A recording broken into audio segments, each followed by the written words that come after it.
if you're undergoing surgery. Okay, doctor, breast augmentations. I've got some statistics here. It's so popular, there were over 300,000 breast augmentations done in the U.S. in 2008. And there even more in 2009? And even more in 2009. It's now the #1 cosmetic procedure done in the U.S. Even overtaking liposuction? Even overtaking liposuction. In spite of the recession? All true.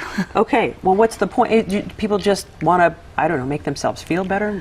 I mean, really, what's the drive? For the patients that I see here in the Bay Area, really, you know, women, young, old, who just want to feel a little bit better about themselves and fit well in clothes, because clothes are designed for certain women who has a little more bust. Right. And so, you know, a suit doesn't look good if you're completely flat-chested. So really, to make themselves more proportional, it actually looks nicer in clothes if you're completely flat-chested. Okay, well, you can't always go the route of Victoria's Secrets and the marvelous engineering that I see here in the Bay Area, really, you know, women, young, old, who just want to feel a little bit better about themselves and fit well in clothes, because clothes are designed for certain women who has a little more bust. Right. And so, you know, a suit doesn't look good if you're completely flat-chested. So really, to make themselves more proportional, it actually looks nicer in clothes if you're completely flat-chested. Okay, well, you can't always go the route of Victoria's Secrets and the marvelous engineering that but that's all kind of the facade. So this actually is something that,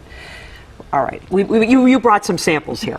And I don't know if you can get a tight shot on this, but we have small, medium, and large. We don't have the super size here. That you have to special order, I would imagine. Yes. But it seems that tastes, Americans' taste seem to be going a little higher, that, you know, the larger cup sizes. What drives that? I think that I think it has to do with social and media more than anything else. And some cultural, but I think it's what you see and read is what people are going But what for. do people usually ask for? Not only are these different sizes, but I guess they're different shapes? Yeah, so these are actually different profiles. And so the reason there are different profiles is really to customize and fit the woman's chest perfectly. Okay, so this, we've got the... So generally what happens is that, size B, for example, for a certain width, so it's really important for your doctor to take correct measurements of you to decide on what implant will fit the best, because you will end up having the best result with the best implant made for you. And so they're very important measurements, and one of the most important measurements is the width of the breast. So like all these 3 implants are of similar width. They're on 12 centimeters, but they have different volume and different fill.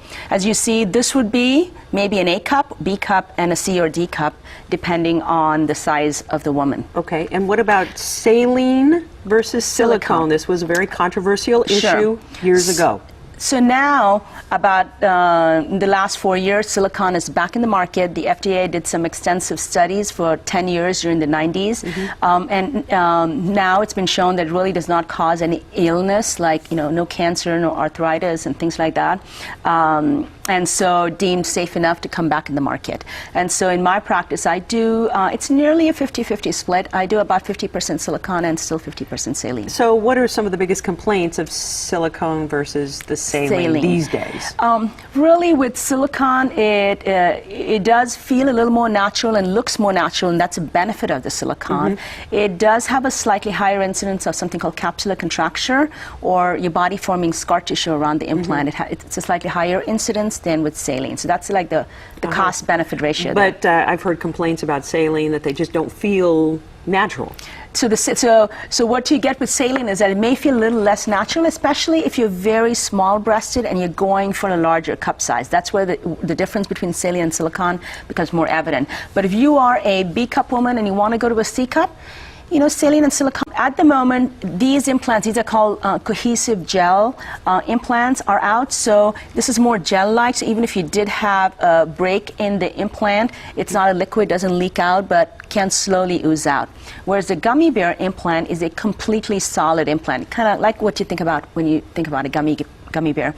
It's not available in the market for regular augmentation, but it is available in certain situations at the university if you're willing to get into a study protocol. So it's not available yet. So the benefit of the gummy bear is that obviously We've got some before and after pictures that are pretty stunning. But first, let me ask you this. How long have you been doing breast augmentation surgeries? since 1995, so nearly 15 years. Okay, so you've seen a lot of changes in the types of breasts that are available. We were talking during the break about that they've really expanded the sizes and the profiles. Sure. So it's more custom fit. Because one size does not fit all. That's exactly right. And a lot of times when you see a bad boob job, it's because it hasn't been customized to the patient. Because obviously we all come in different body shapes and sizes. Sure. And so these implants need to be made to fit the patient. You know, you say that, and we've all seen the supermarket tabloids where you see some of these people who should know better, that are celebrities, and you just go, that is so obvious. Doesn't fit your body. It's like a suit that doesn't fit. Exactly. So it really is a job of the plastic surgeon to make sure that they get a good fit for you, so it looks natural and meets the expectations. Okay, but for the plastic surgeon now you have more that are available. I mean, more than just small, medium, large. You know, different profiles, slightly different shapes, and so it really has to be done technically, scientifically, measuring the patient's frame, her tissue characteristics, her skin quality, and her measurements. All that you have to take into consideration, and along with what the patient also desires. So you can match all that and really come up with a perfect, mix for the patient. Okay, let's go ahead and look at some of those pictures we were talking about, so it gives folks an idea. Here's a pretty pronounced before and after, but she's not larger, really. What have you done here? So this young woman has had 2 children and then lost a lot of the fullness to her upper poles. And so with these implants, actually not very big. They're less than 300 cc's. These were silicone gel implants. And it's just to fill it up and make her feel like she did before having the children. Okay, so that just brought her back up to her original size before breastfeeding or childbirth. That's exactly right. And it's just to increase the volume. And again, you said this is silicone? So this was a silicone implant and placed behind the muscle, and her incisions were actually underneath her breast fold. Okay, let's go ahead and take a look at another picture here. And so this woman had also had multiple children and completely her breast deflated, and she wanted the volume up, and she also has silicone. And in her we chose silicone because she is so slim. You can actually see her rib cage, and so in someone like this, a saline implant wouldn't really look right. She would have more side effects with the rippling and visibility, and so silicone gives her a more natural look. Okay, and I imagine she's having a lot of fun wearing some pretty flouncy outfits. Yes.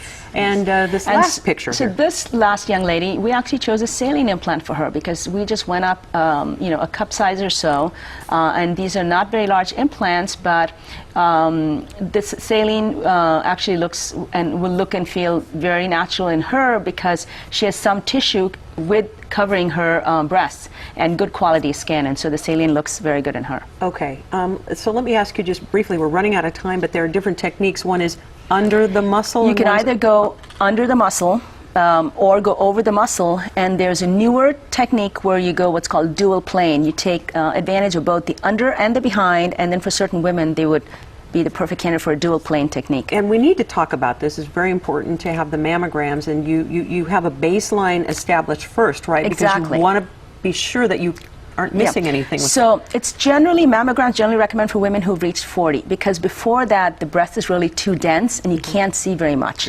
But if a woman after 40 comes in for a breast augmentation, the health of the patient. It has to be someone who's healthy, who has realistic expectations of the procedure.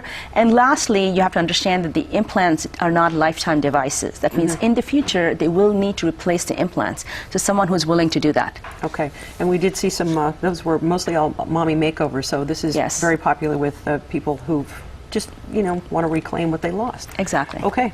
Doctor, thank you so very much. Unfortunately, we've run out of time. But for more information about Dr. Raja Kapal, you can call her directly, 415-392-3333, or check her out on the web at sfcosmeticsurgery.com. Thank you so much for joining us. Have a great day, everybody. Thank you, Doctor. Oh, thank you.